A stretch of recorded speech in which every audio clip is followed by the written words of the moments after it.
been convicted to stand at a busy junction in Cleveland, Ohio, in order to be shamed for reckless driving. As you can see, her the poster that she keeps up or down here tells you what kind of crime she has committed. She drove on the sidewalk in order to avoid a school bus. And for any of you who are familiar with American customs and conventions, this is really considered a major crime. You have to stop behind a school bus and stop and wait until the last child has either left the school bus or entered the school or hopped on the school bus, and then the stop sign disappears, the bus moves, and you can move as well. That's what she has not done. She just passed the bus on the sidewalk, and that's why she had to endure what she did.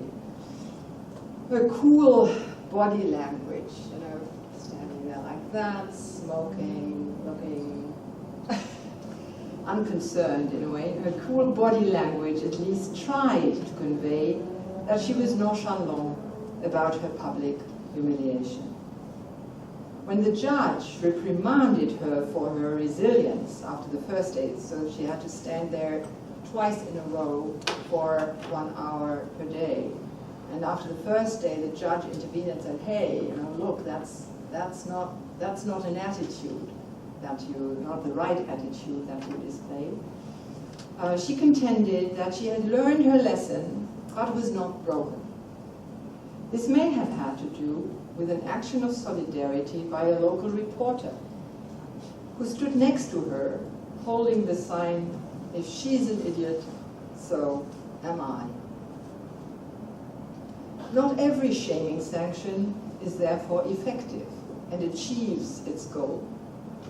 Whether it actually triggers shame depends on whether the transgressor accepts its logic and moral economy. This, in turn, is more likely when the audience regards shaming as fair and deserved. In addition, it depends on the purpose that the punishment serves. If its aim is to give a deterrent example, then it hardly matters whether the delinquent is ashamed or not. If, however, its goal is improvement and social reintegration, as often the case since the late 18th century, the personal feelings of the transgressor are important. Excuse me, 1 second.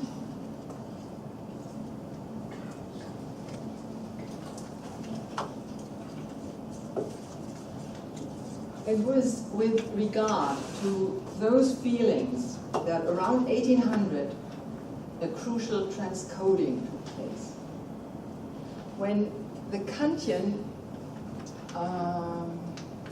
doesn't say so here, but the Kantian Johann Adam Berg, a Kantian philosopher in Germany around the time, translated Cesare Beccaria's Crimes and Punishments into German in 1798 and extensively commented on the text. So you have the translation, which is about per page 3 lines, and then the annotations, the comments of Berg, of the translator, that fill about 3/4 of 1 page.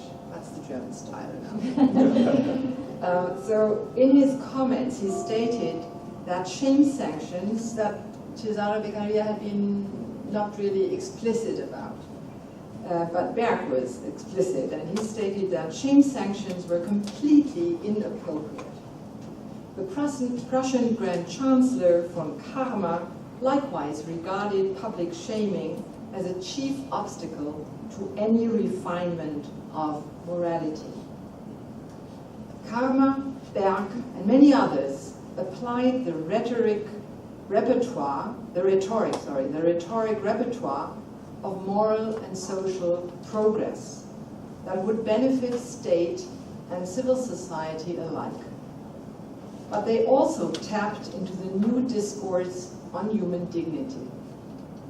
This marked a fundamental change of perspective that I've actually commented on earlier in my talk, away from the focus on state and society and towards the individual person and their protection against degradation.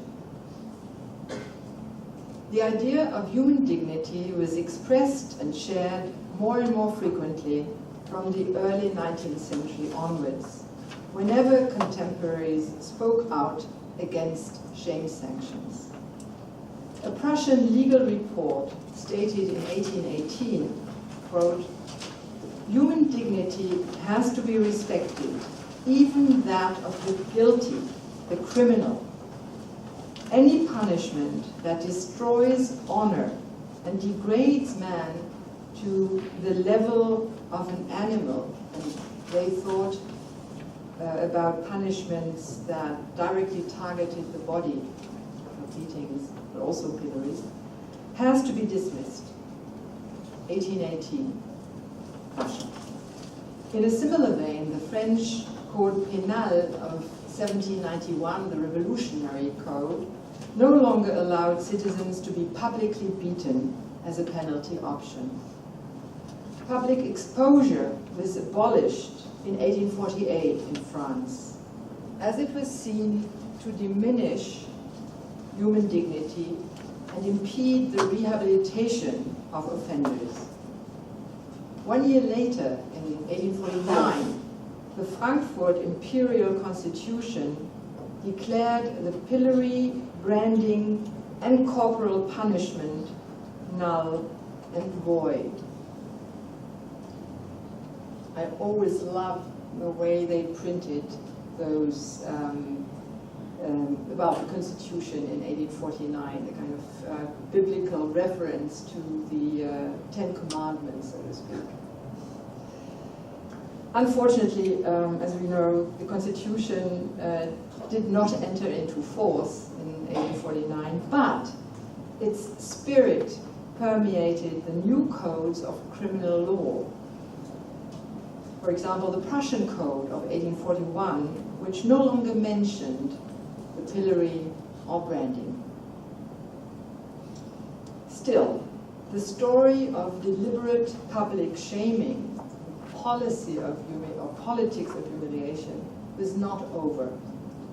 Admittedly, the state and criminal law essentially refrained from imposing humiliating punishments beyond the actual penalty. Liberalism generally meant a higher regard for individual honor and dignity, which were often used as synonyms, although they incidentally meant different things, honor and dignity. Authoritarian states, however, quickly dismantled such concerns and replaced them with a strong notion of community and feelings of class or race. We can see this in National Socialism, as well as in state socialist countries like the USSR or the GDR. During the Third Reich, the authorities tolerated and appreciated so-called shaming processions that put on public display those who had allegedly violated the newly installed racial norms. Women who had an affair with Jewish men, not the reverse, or during the war with a forced laborer or prisoner of war from occupied countries. Nazis also used this sanction against political opponents. Here, a case in the city of Essen, where they used, or they kind of targeted a Catholic politician from the Weimar Republic, the Center Party. Predominantly, though, Nazis targeted women who had, as it was claimed, disgraced their own sexual honor as well as the honor of the national community. Concern for human dignity was quickly ignored, not just by Nazi thugs, but also by respected legal scholars who wrote about the subject. Such humiliating practices continued after the war in liberated countries like France or Norway. And you might know this, it's a famous photograph that Frank Capra took in 1945, August 1945, in the city of Chartres in France, where a woman had been shorn, her head had been shorn, and then together with her child that she had from a German soldier was paraded through the streets to the laughter and mockery and disdain of the whole citizens, of all citizens. Most, not all, but many citizens. And such practices also continued in newly occupied countries like Germany and Austria, where public shaming was enacted by citizens who took revenge and punished women for horizontal collaboration with the enemy, now, of course, the Americans.